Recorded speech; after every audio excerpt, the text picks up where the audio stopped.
नमस्कार दोस्तों, स्वागत है आप सभी लोगों का एक बार फिर से।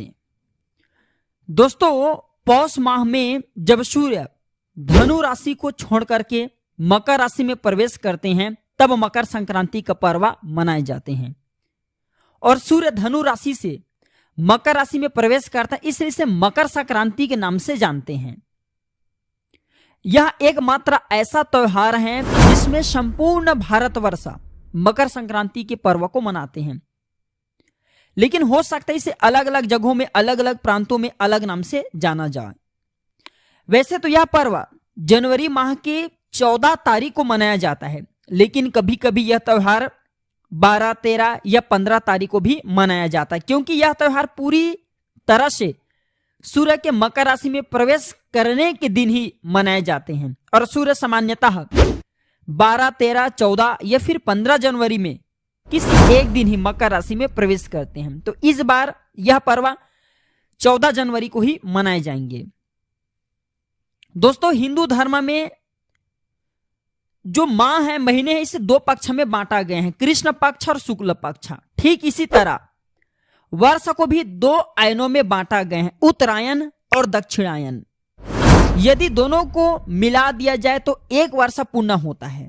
मकर संक्रांति के दिन से ही सूर्य उत्तरायण गति से प्रारंभ होता है और ये मकर संक्रांति को उत्तरायण भी इसलिए लोग कहते हैं। तो चलिए मैं आप लोगों को कुछ इसकी विशेष जानकारी बता दूं कि क्यों मनाते हैं मकर संक्रांति। तो दोस्तों, हिंदू धर्म के मान्यता के अनुसार इस दिन भगवान विष्णु ने संपूर्ण असुरों का संहार किया था। संपूर्ण असुरों का अंत करके जितने भी असुर थे उनके सिर को मंदार पर्वत में दबाया था और युद्ध की समाप्ति की घोषणा की थी। इसलिए इस पर्व को मकर संक्रांति के नाम से जानते हैं। इस दिन को बुराई और नकारात्मकता को समाप्त करने का दिन मानते हैं, इसलिए देवता भी मकर संक्रांति के पर्व को मनाते हैं।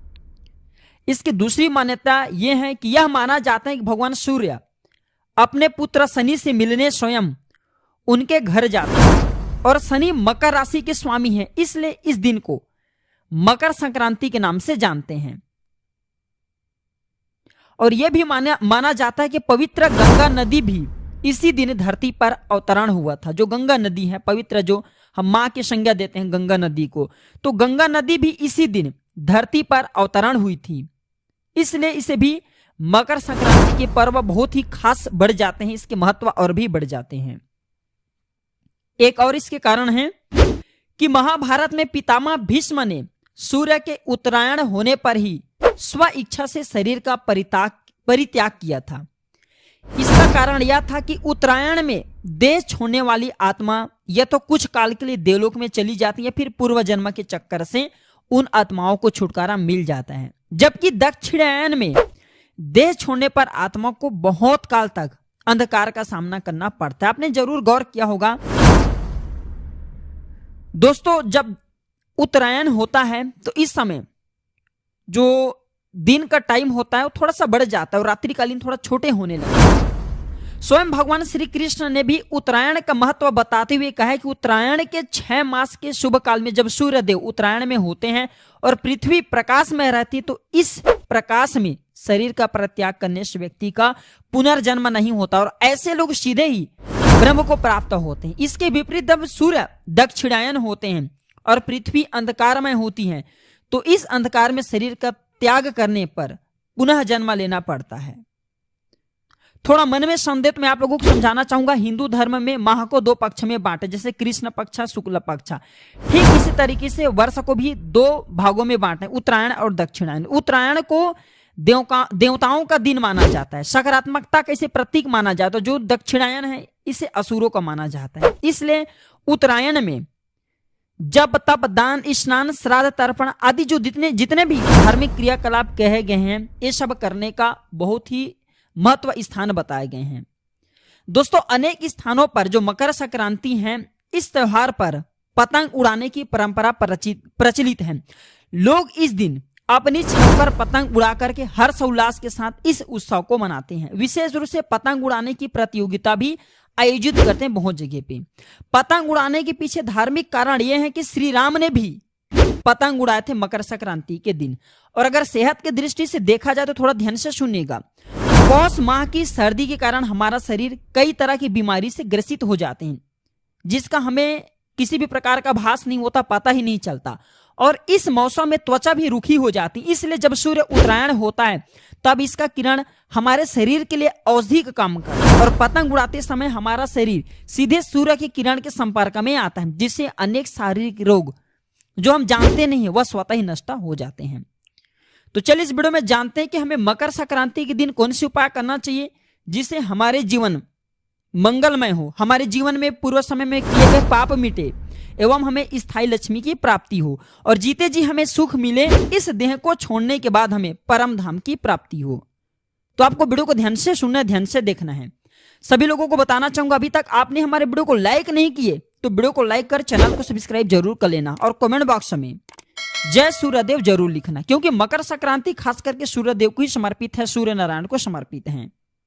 दोस्तों, प्राचीन ज्ञान मेरा चैनल नहीं बल्कि आप सभी दर्शकों का चैनल है, आप सभी दर्शकों का परिवार है। प्राचीन ज्ञान चैनल नहीं बल्कि एक परिवार है। हमारा एक ही उद्देश्य है, जनहित एवं जन कल्याण करना। हम हर दिन बोलते हैं हमारे वीडियो में व्यूज आए या ना आए, सब्सक्राइबर बढ़े या ना बढ़े, इससे हमें किसी भी प्रकार का कोई फर्क नहीं पड़ता। अगर हमारे वीडियो को देख करके आप में से किसी एक भी व्यक्ति का भला तो हमें भी पुण्य की प्राप्ति होता है, हमें भी अच्छा लगता है।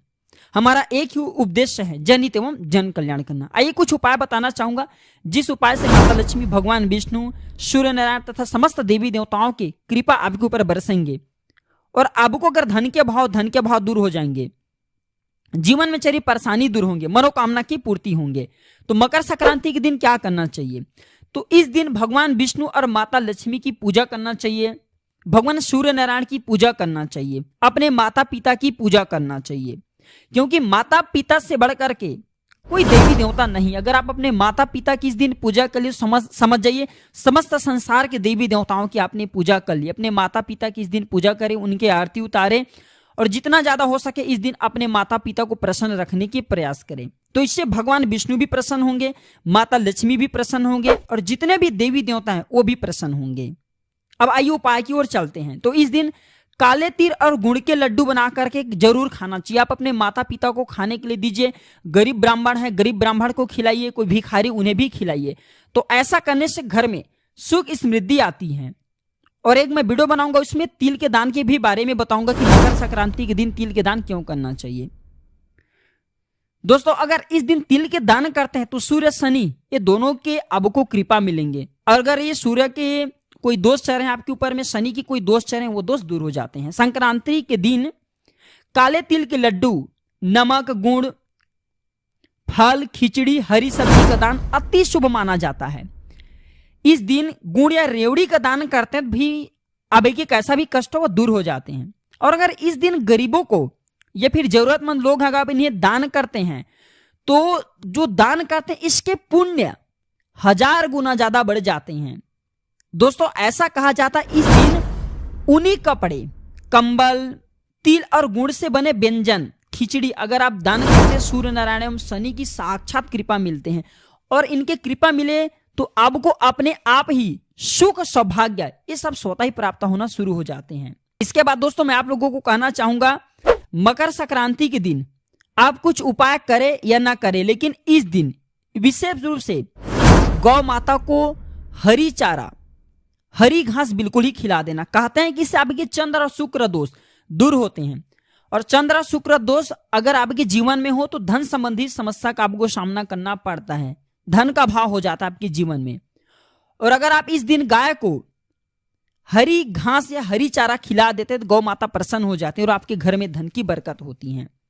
इस दिन गौ माता को तिल से बने लड्डू खिला देना दोस्तों, शनि की पीड़ा भी दूर हो जाएंगे, सूर्य की कृपा मिलेंगे और साक्षात नारायण आपके ऊपर प्रसन्न हो जाएंगे। फिर आप देखना आपके जीवन में कभी फिर धन का कोई अभाव नहीं होगा। कोई विशेष मनोकामना हो, अगर आप 5 तिल के बने लड्डू इस दिन गौ माता को खिला देते तो कोई विशेष मनोकामना हुआ, मनोकामना जल्द ही पूरी हो जाएंगे, इसमें संदेह नहीं, निसंदेह। क्योंकि गौ माता के शरीर में 33 कोटि देवी देवता निवास करते हैं, सभी प्रकार के देवी देवता निवास करते हैं। तो गौ माता को खिलाते तो आप गौ माता को नहीं खिला रहे हैं बल्कि 33 कोटि देवी देवताओं को खिला रहे हैं।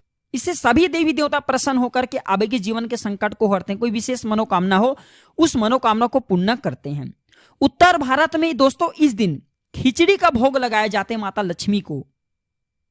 गुड़ तिल रेवड़ी गजक का प्रसाद भी बांटा जाता है। इससे घर में सुख समृद्धि धन्य धन्य एवं लक्ष्मी माता की कृपा मिलती है, कृपा प्राप्त होती है।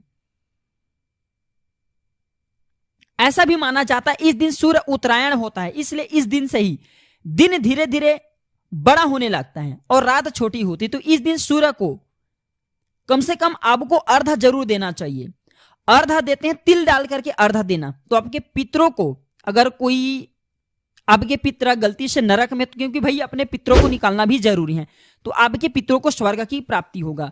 जिनके पितर खुश होते हैं ऐसे व्यक्ति को स्वतः ही पैतृक धन मिलते हैं, गिरा हुआ धन मिलते हैं, आकस्मिक धन मिलते हैं, गुप्त धन मिलते हैं। तो पितरों को भी प्रसन्न करना जरूरी है। और ऐसा माना जाता है कि इस दिन सूर्य अपने पुत्र शनि से मिलने के लिए जाते हैं, इसलिए इस दिन पवित्र नदी में स्नान करने से पुण्य 1000 गुना ज्यादा बढ़ जाते हैं। चूंकि इस दिन गंगा माता भी धरती पर आई थी, तो अगर इस दिन आप जो है नहाने के पानी में गंगा जल को डाल करके स्नान करते हैं तो आपको पूर्व समय में आपने कैसा भी दोष किया हो, कैसा भी आपके जीवन में पाप हो, पाप मिट जाते हैं और शनि के दोष दूर होते हैं। और माता लक्ष्मी के साथ साथ भगवान विष्णु जी, सूर्यदेव, शनि महाराज तथा माता गंगा की कृपा मिलती है। ऐसा माना जाता है इस दिन घी का दान करना बहुत ही शुभ होता है। इस दिन घी का दान करने से मान सम्मान, यश और भौतिक सुविधाओं की प्राप्ति होता है।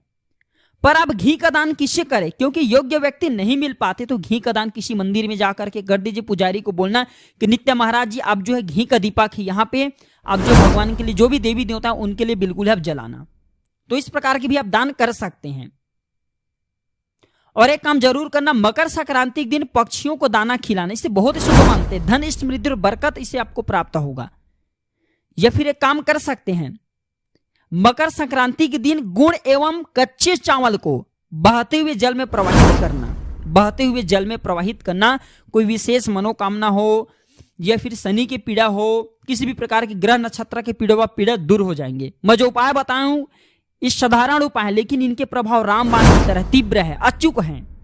तो ये उपाय जरूर कीजिएगा। आपकी कोई विशेष मनोकामना, वो मनोकामना पूर्ण होगा। धन लाभ के लिए अगर आप ये उपाय करते हैं तो फिर ये सोने पे सुहागे हैं, आपको 100% लाभ मिलेंगे। तो आशा करता हूं कि दोस्तों मकर संक्रांति के बारे में जितने भी जानकारी बताया हूं, ये जानकारी आपके जीवन में कल्याणकारी साबित जरूर होंगे, मंगलमय साबित जरूर होंगे। तो आज की जानकारी को यहीं पर समाप्त करता हूं। इस वीडियो को आगे जरूर शेयर करना, क्योंकि दोस्तों आपके द्वारा शेयर किए गए वीडियो किसी के लिए अमृत तुल्य हो सकता है, किसी के लिए वरदान साबित हो सकता है। वीडियो देखने के लिए धन्यवाद। नमस्कार।